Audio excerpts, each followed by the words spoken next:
दोस्तों नमस्कार। इस वीडियो में हम आर्चन केमिकल इंडस्ट्रीज लिमिटेड कंपनी के रिगार्डिंग जो लेटेस्ट डिस्क्लोजर निकल के आया है उसको स्टडी करते हैं। साथ में कंपनी के fundamentals and technical chart pattern की तरफ एक नज़र। This is the latest disclosure regarding the company and disclosure date is 18 नवंबर 2025। इस डिस्क्लोजर के थ्रू प्रमोटर्स ने जो अपने शेयर्स एज प्लेज रखाए हैं विद फाइनेंशियल इंस्टीट्यूशन उसको एक्सचेंजेस में इन्फॉर्म किया गया है। कंप्लीट डिटेल्स अगर हम देखें, आर्चन केमिकल इंडस्ट्रीज लिमिटेड में इनके जो प्रमोटर हैं जिनका नाम है चेमिकाज स्पेशलिटी लिमिटेड लाइबिलिटी पार्टनरशिप, इन्होंने अपने 18 लाख शेयर्स एज प्लेज रखा दिए हैं with Bajaj Finance Limited company. Pledge creation date निकल के आती है 18 नवंबर 2025। Once again I will reiterate that Archean Chemical Industries Limited के प्रमोटर ने अपने 18 लाख शेयर्स एज प्लेज रखा दिए हैं विद फाइनेंशियल इंस्टीट्यूशन। फ्रेंड्स, जैसा कि हम जानते हैं किसी भी कंपनी का stock price is totally dependent on investors sentiments and जब भी किसी कंपनी में हमें ऐसी न्यूज़ निकल के आती हुई दिखाई देती है दैट प्रमोटर या फिर प्रमोटर ग्रुप ने अपनी शेयर होल्डिंग में से अच्छे खासे शेयर्स एज प्लेज रखा दिए हैं फॉर अवेलिंग लोन फैसिलिटी, ऐसी इन्फॉर्मेशन को मार्केट ऑलवेज काफ़ी नेगेटिवली लेता है।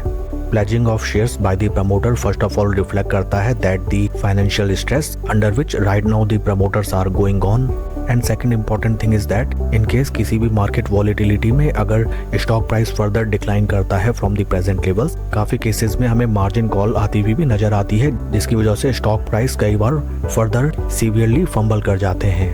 But promoter pledging of share का मतलब ऑलवेज ये नहीं होता है कि स्टॉक प्राइस हमें काफ़ी सीवियरली ड्रॉ डाउन होता हुआ नजर आएगा।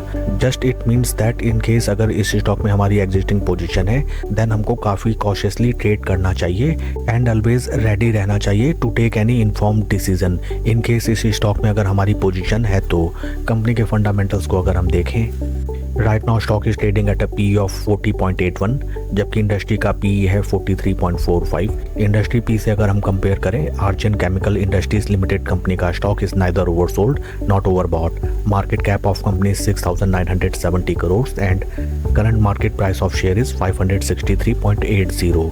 फॉर द पास्ट 1 ईयर अगर हम स्टॉक के परफॉर्मेंस को देखें जहां पे हमें नजर आता है that for the past year stock ने निकाल के दिए -16.83% negative returns for its investors and stock बीते 3 महीने में लगभग 20% के ड्रॉ डाउन में ट्रेड करता हुआ नजर आता है। Stock is right now severely in bear trap and आइए अब हम चलते हैं स्टॉक के टेक्निकल चार्ट पैटर्न की तरफ।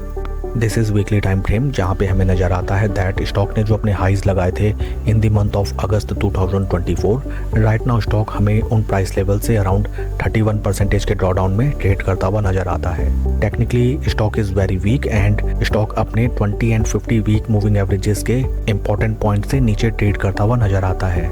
आफ्टर द लिस्टिंग काफ़ी टाइम तक स्टॉक हमें एक रिजिड रेक्टेंगल चैनल में ट्रेड करता हुआ नजर आया एंड वंस स्टॉक ने ब्रेक डाउन दिया from its rectangle trend channel then वहां से स्लो स्टडी हमें एक तरफा स्टॉक में गिरावट आती हुई नजर आई and for the past 6 to 7 months stock once again हमें एक रिजिड रेक्टेंगल चैनल में ट्रेड करता हुआ नजर आया। हाल फिलहाल अगर हम देखें स्टॉक अपने इंपॉर्टेंट सपोर्ट पॉइंट्स को ब्रीच आउट करके नीचे ट्रेड करने लगा है and may be it is possible that जैसा कि हमें पास्ट में देखने के लिए मिला, एक बार स्टॉक ने अपने ट्रेंड चैनल से ब्रेक डाउन दिया देन उसके बाद एक हल्की फुल्की हमें रिट्रेसमेंट की कोशिश नजर आई एंड देन वहां से सीवियर डाउनफॉल। इस स्टॉक में अगर आपकी पोजीशन है देन राइट नाउ आपको काफ़ी कॉशियस रहना चाहिए। May be it is possible that आने वाले टाइम में वंस अगेन हमें स्टॉक थोड़ा बहुत रिट्रेसमेंट कराता हुआ नजर आए एंड देन वहाँ से हमें एक थर्ड लेग ऑफ सेलिंग देखने के लिए मिले।